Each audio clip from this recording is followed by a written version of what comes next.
Welcome to my channel Magic of Medicine. Continuing with the last discussed pleural effusion, now we will begin with types of pleural effusion. So, like any other accumulation or collection types, pleural effusion is also of two types, that is, the transudative and the exudative type. Transudative is accumulation of serous or mainly just the fluid, excess fluid without any cell or without any content, while exudative means collection of fluid along with cells or abnormal contents within. So, based on the types of cell or content, exudative is of following types. So, reading about all of these one by one. First and foremost is bilothorax. So, bilothorax, as the name suggests, bilo means bile. And just think, why would bile accumulate within the pleural cavity? So, beginning with the basic anatomy, this is our diaphragm. Here is our liver, here is our spleen, and these are our lungs. These are our lungs. And this is our pleural cavity.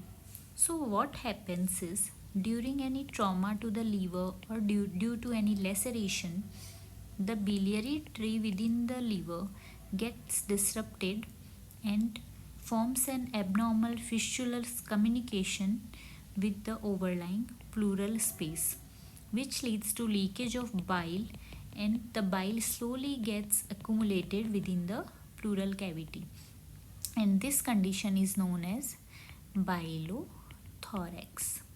So, what is the etiology of bilothorax? The etiology is traumatic pleurobiliary fistula formation.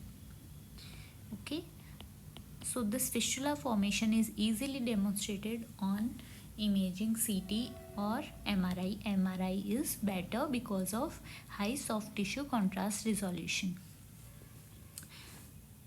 So this was about bilothorax. This is the basic.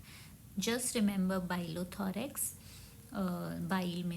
Bilo means bile, and just think logically, how will bile accumulate within the pleural cavity? So you will get your answer. Now coming to next entity, which is chylothorax. So chylothorax, as the name suggests, is accumulation of chylous fluid within the pleural cavity, and chylous fluid is our lymph. And what carries the lymph within our body? So lymph is carried by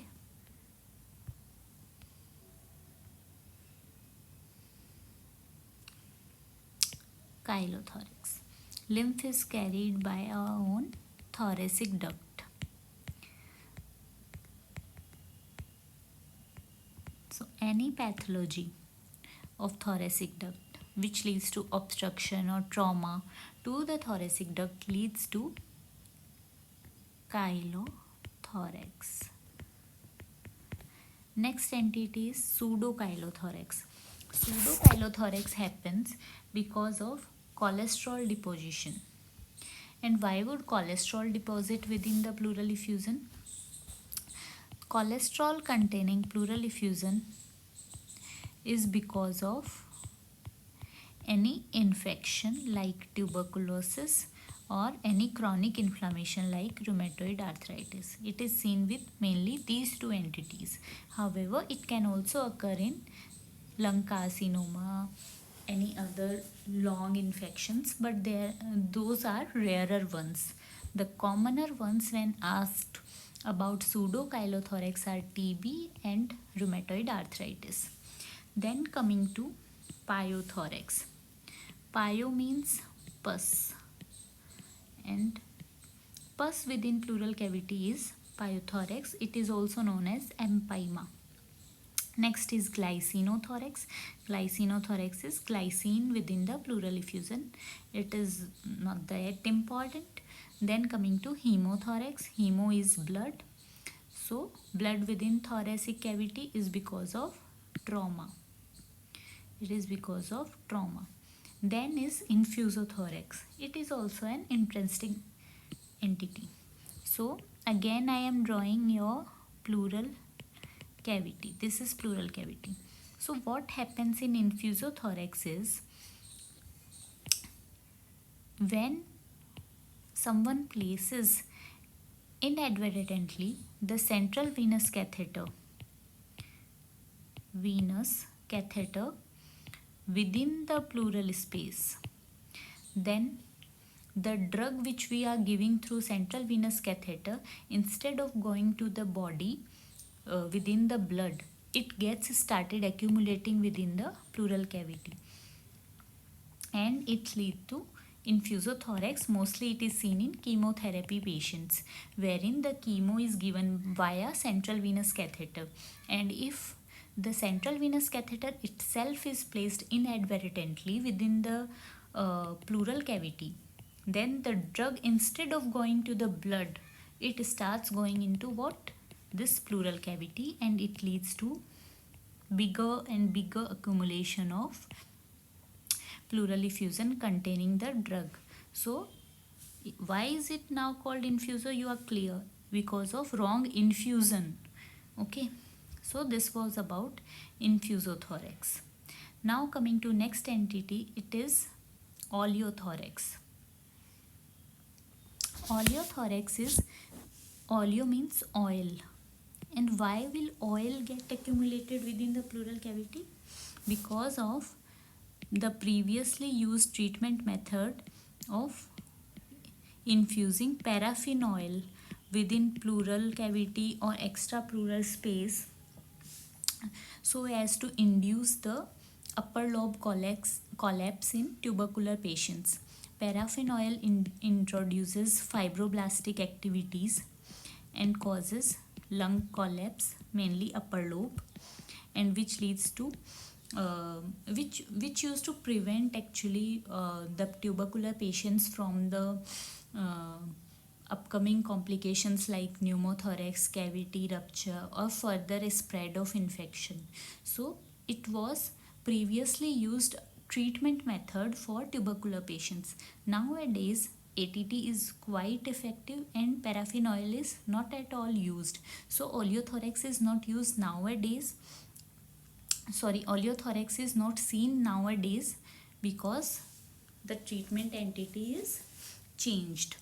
But the older examiners or some older spotters have this kind of appearance, and they tend to ask you this question about oleothorax so as to know that you are aware about the previously used treatment method for the TB and its complication.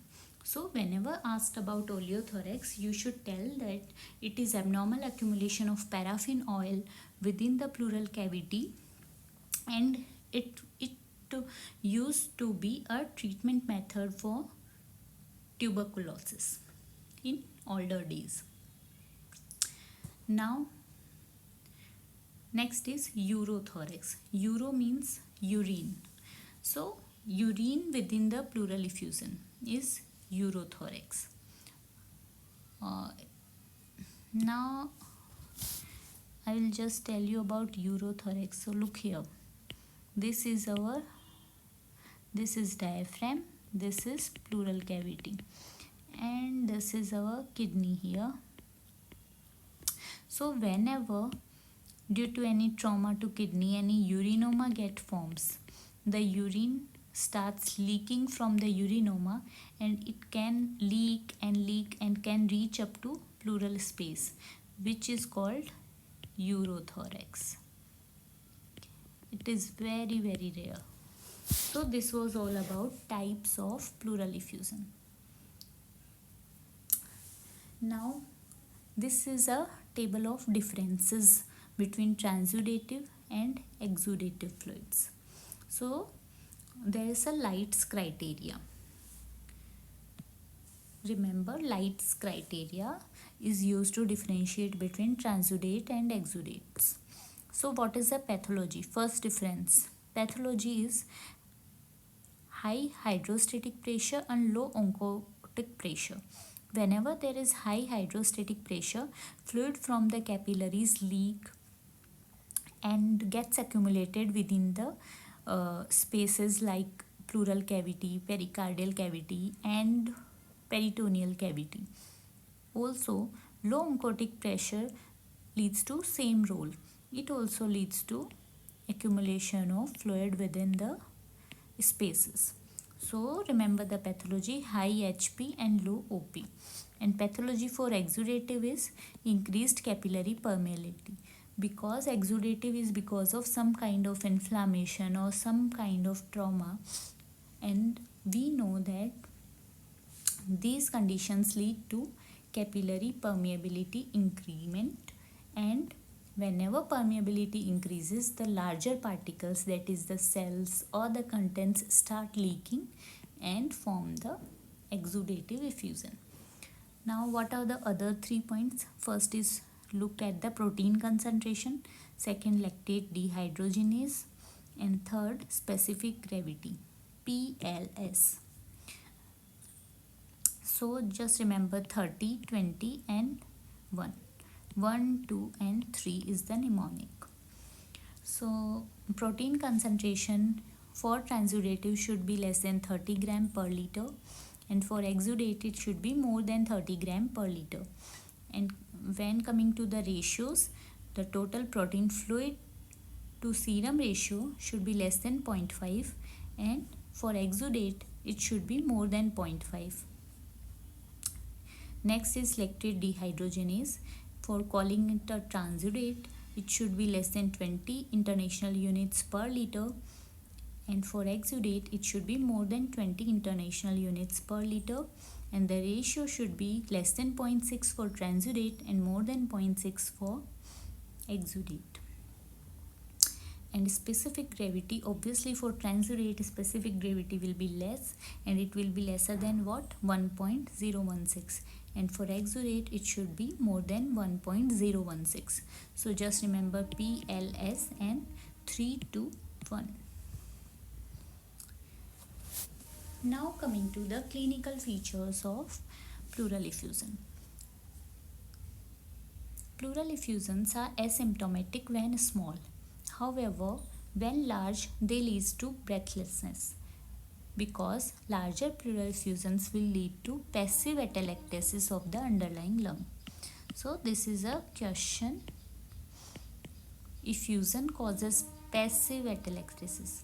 There are many kind of atelectasis in the lung, and amongst these the passive atelectasis is caused because of effusion.